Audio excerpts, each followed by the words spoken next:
Hi, this is Ali. Today I wanted to speak about law of attraction and negative thoughts. So we all get negative thoughts. The most positive of people will still get negative thoughts. It's just one of those things. There's nothing you can do. You can't switch your brain off to stop the negative thoughts, and nor would you want to. So what we can do though is we can help reduce the negative thoughts we get. So in the morning when we wake up is the best time to start the process. When we sleep, we basically push the reset button. And from that point on, when we wake in the morning, if we can do positive affirmations, think positive thoughts, do a bit of meditating, do some visualization, just do 15-20 minutes of positive work, we can set ourselves up for the day. The problem is that what happens is we wake up in the morning and we instantly remember the argument we had the day before, or the kids playing up the day before, or the fact that it was bad weather the day before and we had a really bad day, or the fact that this lockdown is just going on forever. And that's what comes into our brain. So we instantly wake up in the morning, and before we get a chance to get control of anything, these things just start entering our brain. And there isn't a lot we can do about that, apart from if we can take control when we first wake up and start meditating, and like I say, start doing the positive work. But you need to get straight on it. That's the thing. As soon as these negative thoughts come, they build momentum. 17 seconds is all it takes to manifest something. So that starts that ball rolling. And once you get to 68 seconds of that, then you've put that basically into your future. You've put that into your process. So you need to you want to knock it on the head before the 17 seconds. Because once it keeps going and that 17 seconds goes to 34 seconds, that's harder. That's the momentum that's built. It's like something rolling down a hill. If you can stop it at the top of the hill, you've got a better chance of stopping it. If you go to the bottom of the hill and try and stop at the bottom of the hill, it's gonna flatten you. It's not gonna stop. The momentum is gonna be too fast. You can't stop it. You have to stop it at the early stages. So the early stages are first thing in the morning. Basically, if you can, I know a lot of people, they wake up and they get straight onto Facebook. We all do it. We all go on Facebook and have a little look and see what's going on. I've got into the habit recently of not doing that until I've actually done my meditating or done my visualizations and done everything I want to do in the morning. So I actually set myself aside. I try and set myself aside an hour. I at least do half an hour, but I try and set myself an hour every morning of, that's not total meditating and stuff like that, don't get me wrong, but it's listening to things and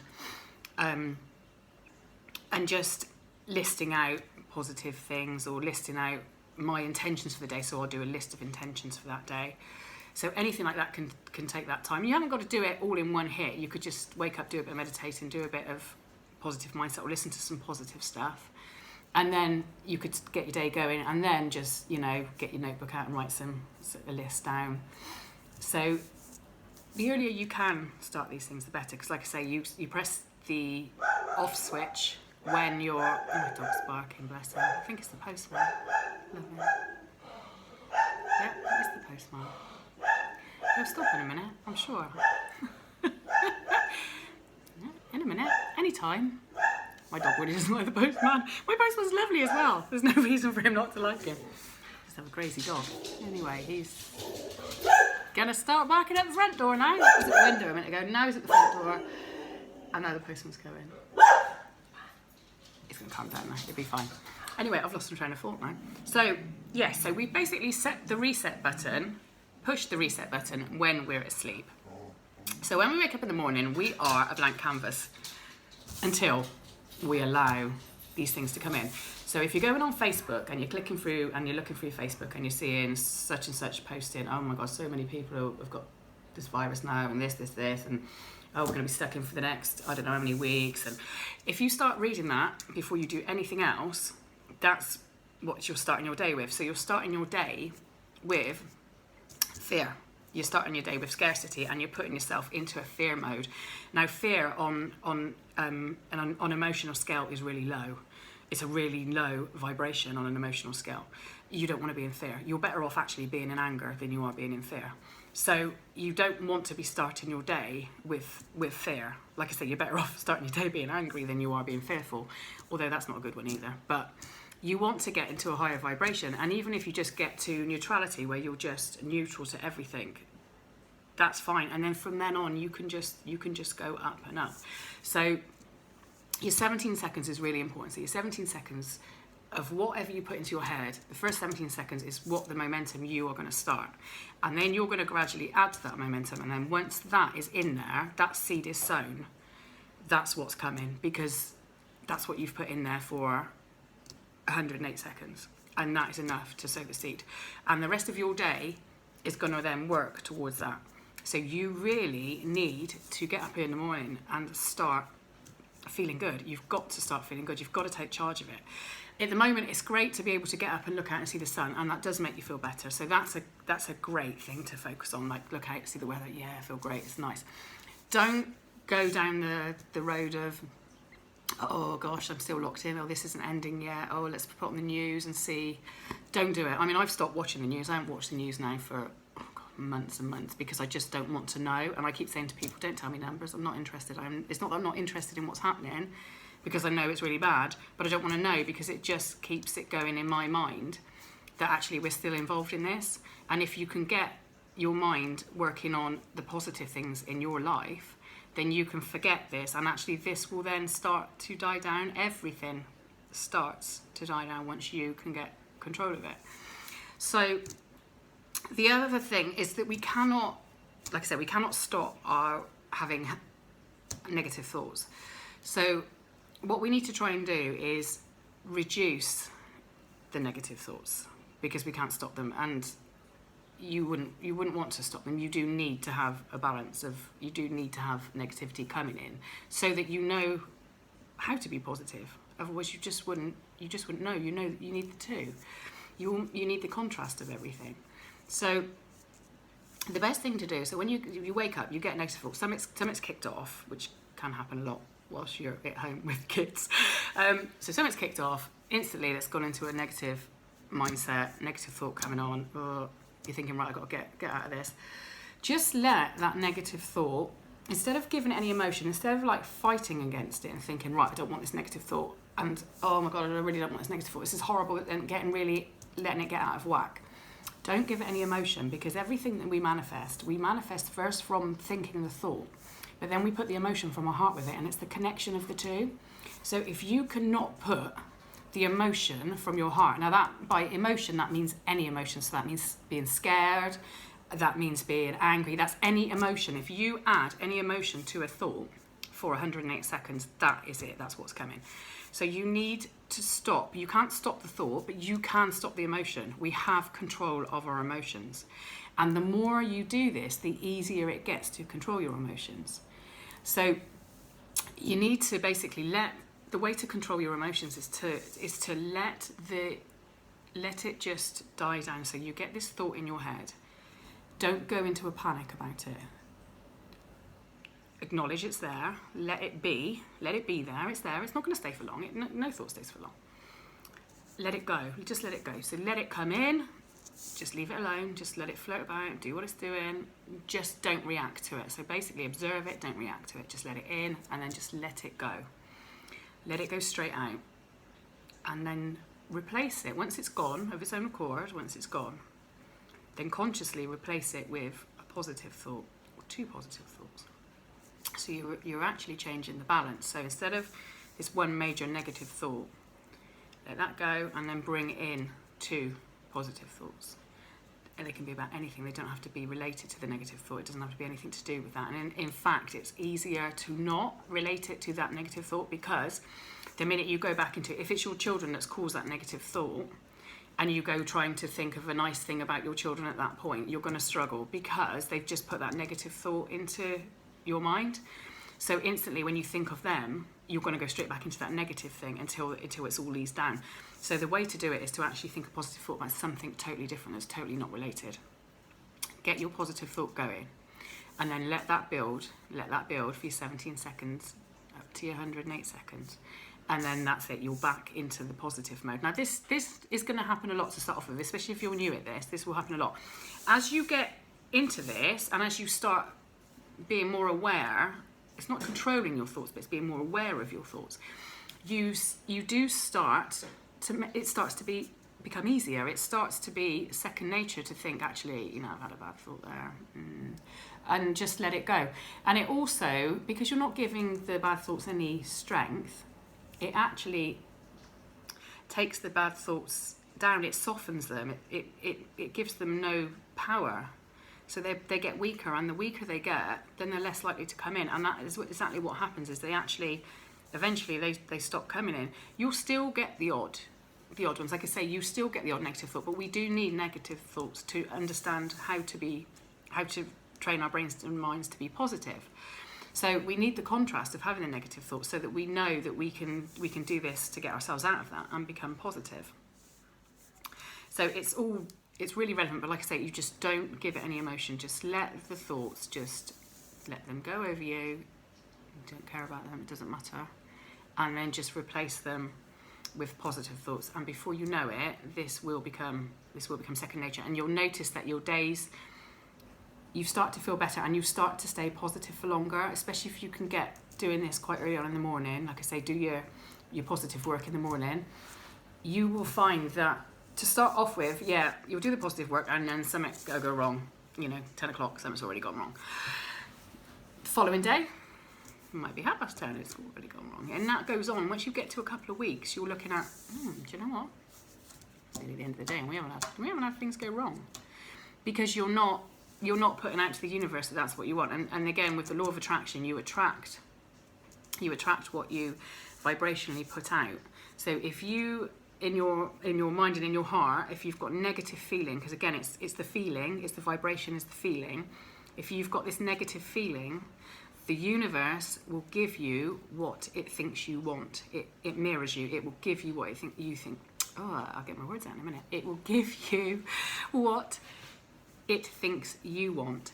So if you've got negative emotion, the universe thinks, she wants the negative stuff. Right, that's fine, we'll give her plenty of that.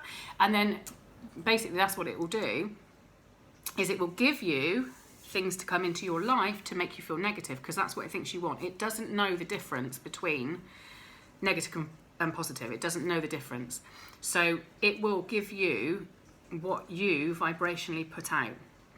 So if you keep yourself in scarcity, if you keep yourself in anger, in anything negative, guilt, hatred, anything, any negative emotion, if you keep yourself in that emotion, the universe will give you more to make you feel that emotion. So it basically lines you up and gives you more things to go wrong because it thinks you want that. It's very similar in, if you think about it, where people say bad luck comes in threes, right? There's no such thing as bad luck. It's what we make. It's all what we make. It's all what we put out there. But you get it, where their washing machine breaks down, doesn't it? And then within a day, the dishwasher conks out. And then a couple of days later, the toaster's gone. And then they say, oh, bad luck comes in threes. Well, yeah, because they've put it out there that actually, right, the washing machine went on Monday, so we know something else is going. And we work along that process. So our mindset is then, I know something else is going. And then we just wait for something else to go. And we've put that out to the universe, so the universe thinks, they want something else broken. Of course they do. So they give you something else to break. And then you get it again. So then you've got your two things. And then you're thinking, of course, it always comes in threes. Where's the third? So you're almost saying to the universe, come on then, I know it's coming. Let's just get it over and done with. Let's bring it on. And that's exactly what it does. So if you can say to yourself, right, I'm going to be positive. This is how this is going to go. My day's going to be good. And just try and live by that as much as you can. Like I say, you're going to get things thrown in. We all have moments where we're like, but just try not to too much. Or at least just try and acknowledge that actually, right, I'm totally out of whack today. Things ain't going so well today. I'll do something about it. Now, the thing is, if halfway through the day, if you're really feeling, this really isn't a good day today, I really can't cope with things, do something you like, do something. You can go, if you can go and meditate, then fine, do it. Not easy anytime halfway through a day to meditate, is it? No, let's face it. The other thing to do is just go and play some music. I mean, I often do that. My two things that I do a lot of is I will listen to a lot of law of attraction stuff on YouTube. I listen to loads of it. I listen to loads of Abraham Hicks, and I listen to loads of Aaron Doherty and Veronica Riles, loads of other different people as well. And that just that just brings me back up. So if I'm having this moment where I'm thinking, I'm not feeling too good today, can't cope with this too well, then I'll listen to that, or I'll whack music on. Just whack the music on, whack the songs you love on. Do yourself a playlist. I have a playlist when I go running with my dog, and I just put that same playlist on, and it's all upbeat stuff, because obviously if you're doing it for running, you want it upbeat, and it's all upbeat. Just put what you like. It doesn't matter what it is. It can be classical, it can be anything. I mean, I love Marilyn Manson. I love nothing better than being over the field with Marilyn Manson blaring in my ears. That would be most people's nightmare. But for me, I love it. So do what you like. Just get the music you like, or watch a film, a really, really good feeling film that you really, really like. Probably not best to go and watch something where it's all a bit negative stuff happening, because again, it's just enforcing that whole, you know, I don't feel so good. Oh, another on telly, that doesn't look so good. So go and watch something that you like to watch. It's got a feel good factor about it. Anything just to get yourself to forget, basically, that you've had this negative time. And just tell yourself, it doesn't matter, I'm having a negative moment, but I'm going to be better soon, or it's going to be better, it'll be better later today, it'll definitely be better tomorrow once I've had a sleep. And the other thing to do, just to give yourself a better heads up when you're in bed at night, is just before you go to sleep, do a bit of visualization of something that you want in the future, something that's really nice, something that's really happy. Visualize a holiday that you're planning. You know, decide what country you'd love to go to. And I know at the moment it's, you know, we're all thinking, oh, we can't go abroad. But this is going to be over soon. This is going to be over sooner than we know. And this will be a distant memory soon. It will literally be, we'll just be like, oh, do you remember when we were locked in? Oh my gosh, yeah. And it'll be like, yeah, and that was, you know, although it's been for a little while now, and we're thinking, oh, we've been locked in for ages. It's not. When we look back in a year's time, it's going to be like, oh, that flew by. That wasn't actually that bad. So, you know, do that. Plan what you're going to do in the future. Plan the things, you know, once this is over, we're gonna, oh, we all got great lives to live once this is over, haven't we? And also at the moment, just embrace the fact that you're at home. I know it's hard when there's kids and we're having to homeschool and things like that, and I'm no teacher, so me and homeschooling is not great, and it's not easy. But just embrace it. Just like, you know what, make it work for you, and you know, set your timetable up. That's what I've been doing, setting the timetable up. Right, we're going to do this much. He's not doing as much work here as he would be doing at school. Yeah, there's no getting away from that. That's not going to happen. But he's doing a bit of work, and then we're doing some exercise. We're going out, walking, running with the dog. It's just make it work for you, and just actually think to yourself, do you know what? I've wanted time at home for a long time. I know I wanted time at home for a long time. I've often thought, oh, I'd love to have a couple of weeks at home just to do things. So just do those things. Just make a list of, actually, do you know what? I'm going to get on and do this, or I'm going to paint the front room, or I'm going to do the bits in the garden, or I'm going to do whatever. Just make a list of what you want to do in your home, and then make a start on it. And just embrace the whole fact that, actually, do you know what? I've got time now to do this. And if I don't want to get up so early, I don't have to get up. Things like that, you know, I can stay up later at night if I want to. I can do, you know, I've got freedom at the moment. I know it's difficult financially for a lot of people, but just think, actually, you've got freedom to be in your own home, and just enjoy being in your own home at the moment. And just, rather than making it a stressful situation, just make it really, really like, let's just do this, you know, we've got time to be at home and just do what we want. Let's just get on and do it. Lovely. So I hope that was helpful, and I will see you all soon on my next one. Thank you. Bye.